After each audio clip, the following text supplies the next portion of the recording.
This is the Philips SSB-220 and single sideband marine radio. It covers 1.6 to 23 megahertz, and it covers that in its entirety, so you can basically receive and transmit anywhere. There is no lockouts. As you can see, it uses a fluorescent display. I like those. They last much longer than the LCDs. And for the rest, it's a very simple radio. Basically a keypad to select frequency. You can switch between channel or frequency. There is an emergency mode. There is a squelch, and there is an option to tune up and down around the channel. That's basically a clarifier. So it's very simple. It is possible to program scratch pad memories. That's what they call them. They're basically just user programmable non-volatile memories. It goes pretty simple. I'll show you in a minute. But what's interesting about this radio is the fact that it is actually identical to the C222. You might know that one.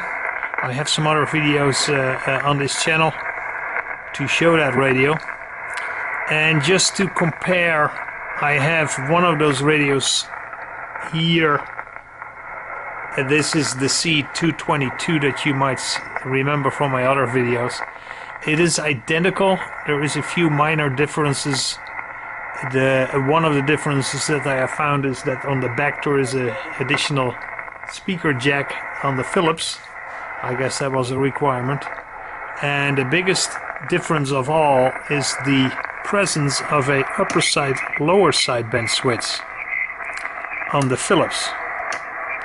That's kind of nice because that makes the radio usable on the lower frequencies, the lower ham frequencies. And the C222 does not have that. At least not as a standard. C did sell that as an option, pretty expensive. A couple of years ago I informed about it, and it's definitely too expensive for this radio.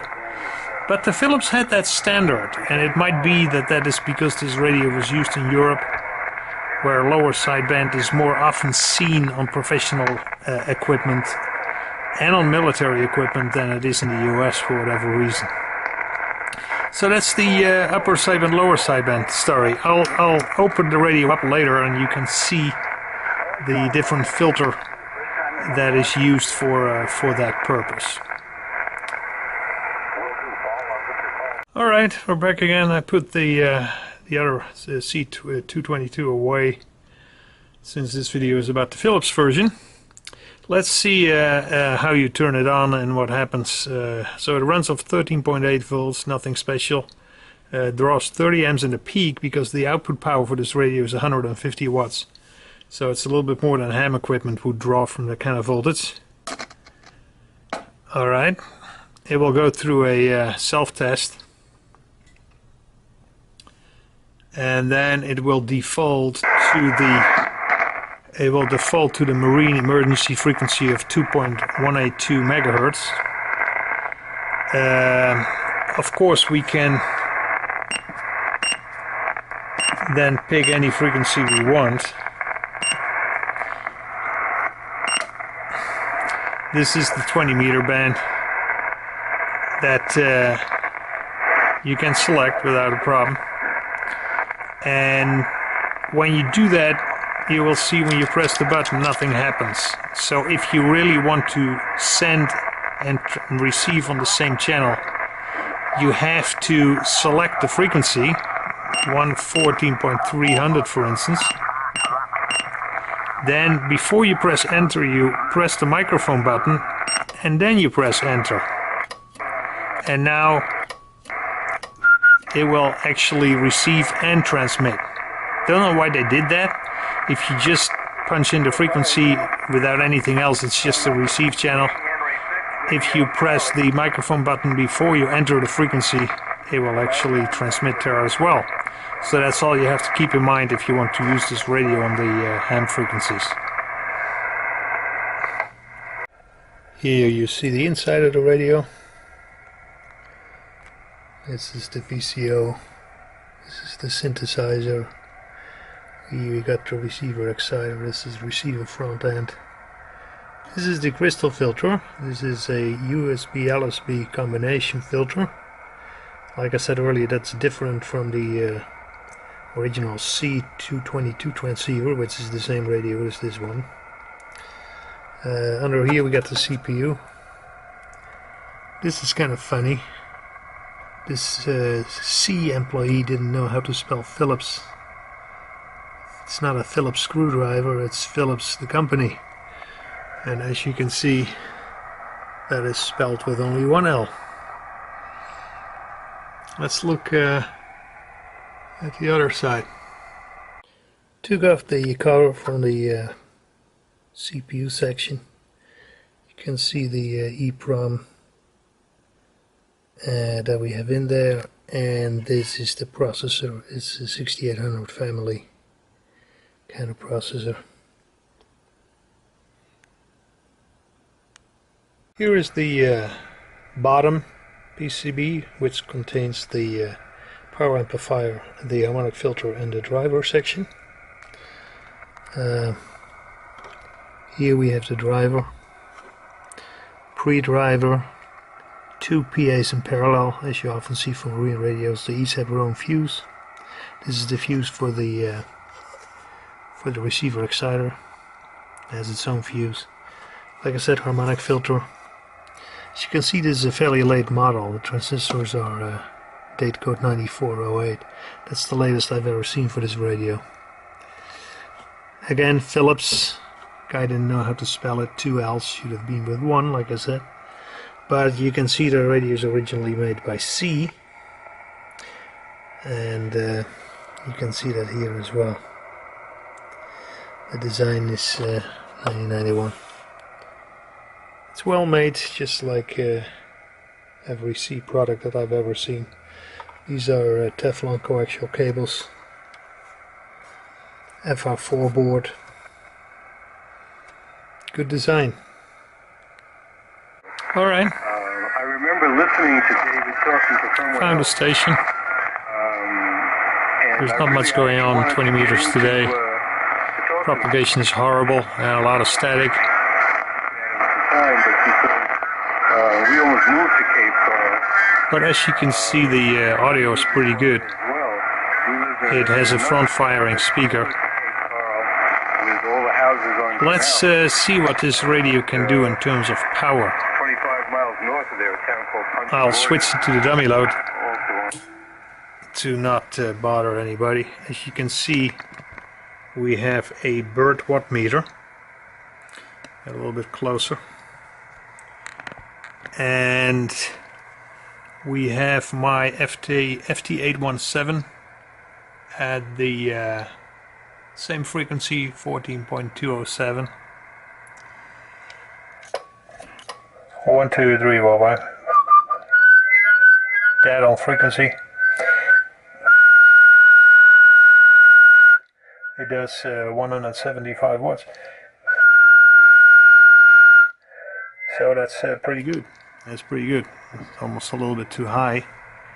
I don't know if that can be readjusted on the inside, but as I have the radio now, it's basically stock, so I'm not going to mess with it. This is the receiver. 1, 2, 3, 4, 5. 1, 2, 3, 4, 5. Everything is on dummy load, so no 5/9 signals.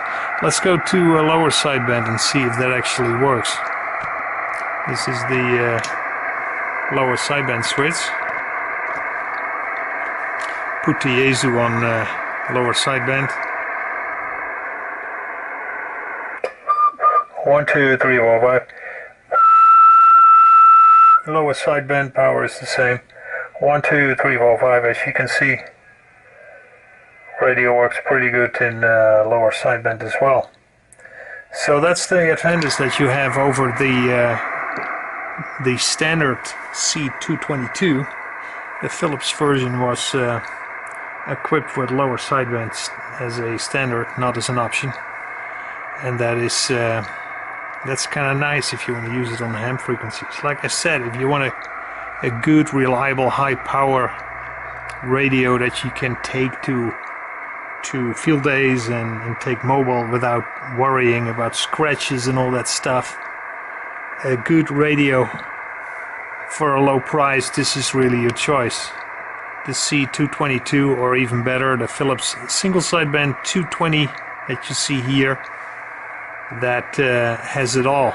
So let's check what the radio does in terms of power on the lower frequencies and the higher, and then I'll show you some more videos that I took earlier when the radio is actually receiving stations with better propagation. So let's see what it can do on the lower frequencies. Alright, I have it set at 1.8 megahertz, which is the lowest frequency for ham operation of the classic ham bands, if you want, or 160 meters. And let's see what we get there.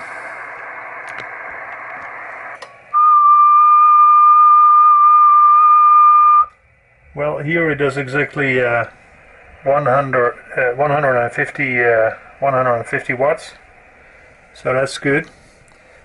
1, 2, 3, 4, 5. It sounds good. We got it in lower sideband, so lowest frequency works well. And like I said, the highest frequency we can do with this radio is I think it was 23 megahertz, so you get the 15 meter band as well. So let's pick a frequency at the 15 meter band.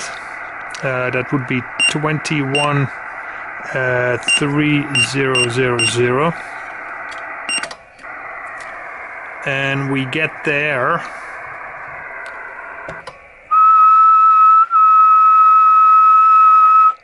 and there we get 180 watts. 180 watts.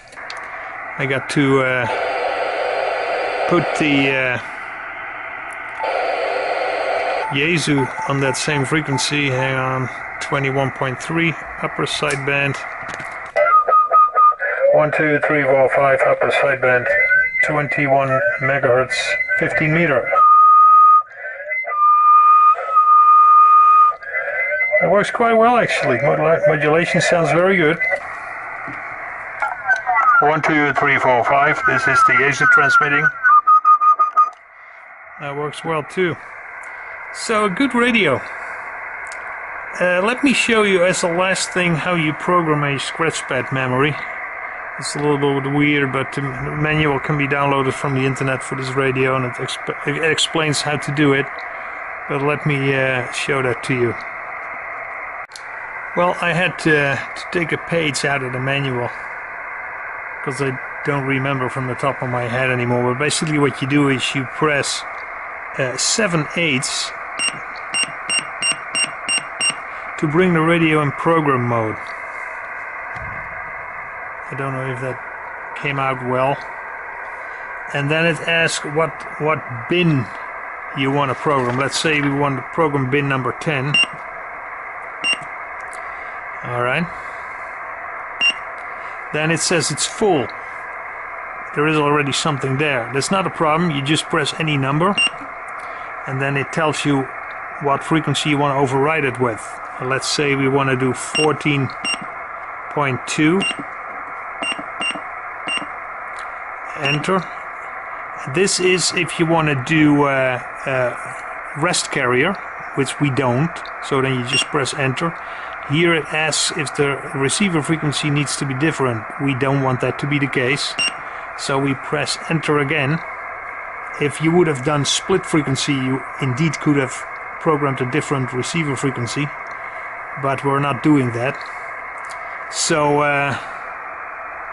then we get out of that.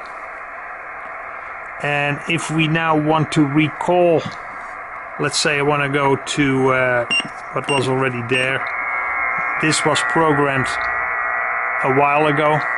This is the one we just programmed. 14.2 is the one that I showed you as a demo programming.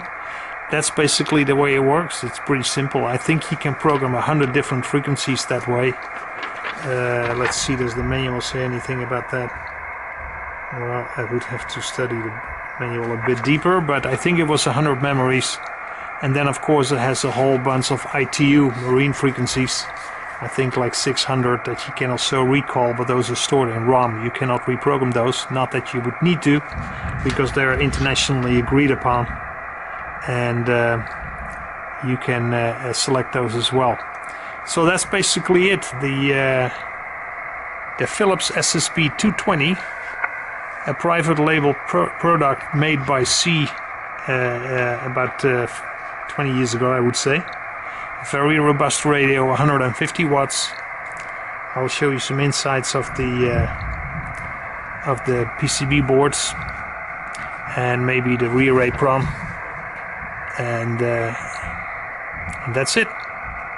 Here you see the rearray pron of the radio. As you can see, it is indeed a Philips product, at least sold under the Philips name, and this is that extra loudspeaker or headphones output that they put on there. Not that you would need it, because it's also present here, but for whatever reason Philips wanted that to be there. It has a standard SO239 RF connector. I always go to B and C, but this is what the standard is. And of course we have a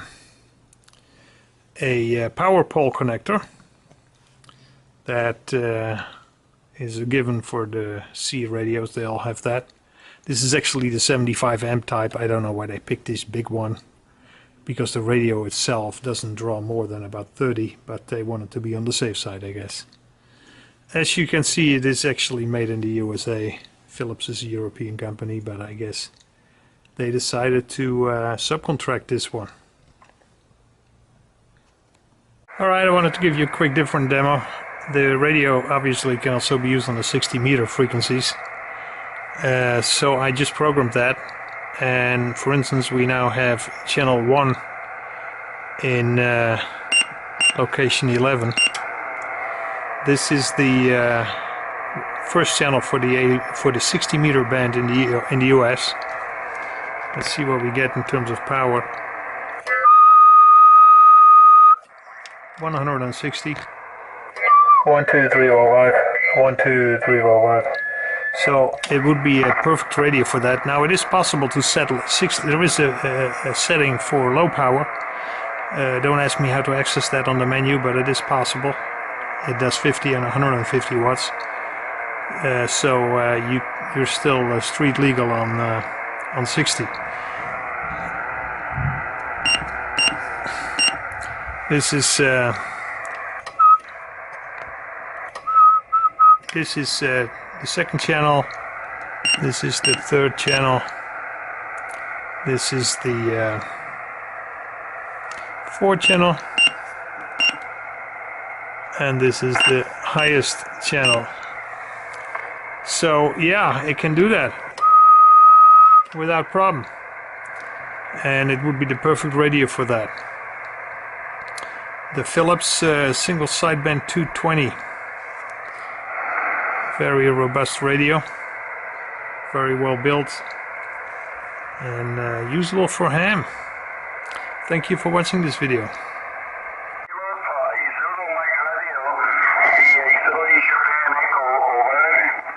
QSL, Luke, good talking to you again. Talked before, I'd have to turn on the computer exactly when, but I remember the call. Anyhow, good day today, getting in a little bit. It's kind of hot and muggy down here on the Gulf Coast of Mississippi today. But all in all, can't complain. Not too stormy anyway today for a change. What is your name? Your name? Here's Ron, Romeo Oscar November, over. Okay, Ron, okay. Thank you for the good report in Mississippi. Thank you. You picked the game over 9 here in Barcelona, Spain. Thank you very much, Ron. 73. Kilo Juliet 4. Kilo.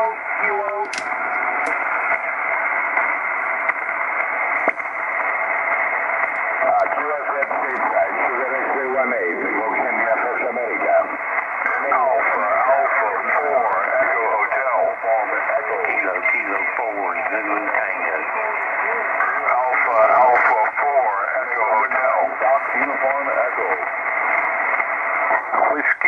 Whiskey Tango Sierra. Echo Hotel.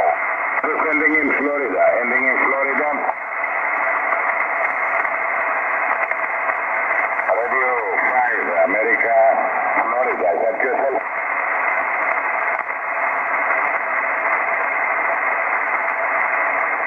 Radio 5, Alpha Bravo, Florida. 59, thank you. India Papa. What is your name? Your name, over? My name is Chip. Hotel India Papa. I don't do that much point and click since I've got the knob, but of course you can do that with the P3 and the little knob. I changed my select knob out for a while. I had a big knob on there so I could flip it around, you know, and so I think it's a great addition. I don't know what it would take to do it. Just curious here. It's got great SWRs. I haven't checking it out on the bands and see how it does. No, it's certainly going to do a good job. So what's the name there? You got Dan here, and I'm in Lake City, Florida. All right, Dan. Ernie, you here? Yeah, Ernie, you here, Dan? Yeah, give me the call quickly, Dan. Whiskey 1, Quebec, Bravo, India. Hey, Dan. Okay, yeah, you're sounding good up here. You're about 500 north in Atlanta, Georgia. Go ahead. Okay, well, I guess it worked. I never tried an NSET antenna before, and I haven't even grounded it yet. I think once I ground it, it'll get even better. This is Kilo Golf 5, Tango Bravo Tango. Kilo Golf 5, Tango Bravo Tango. And Echo, you were in North America. November, Bravo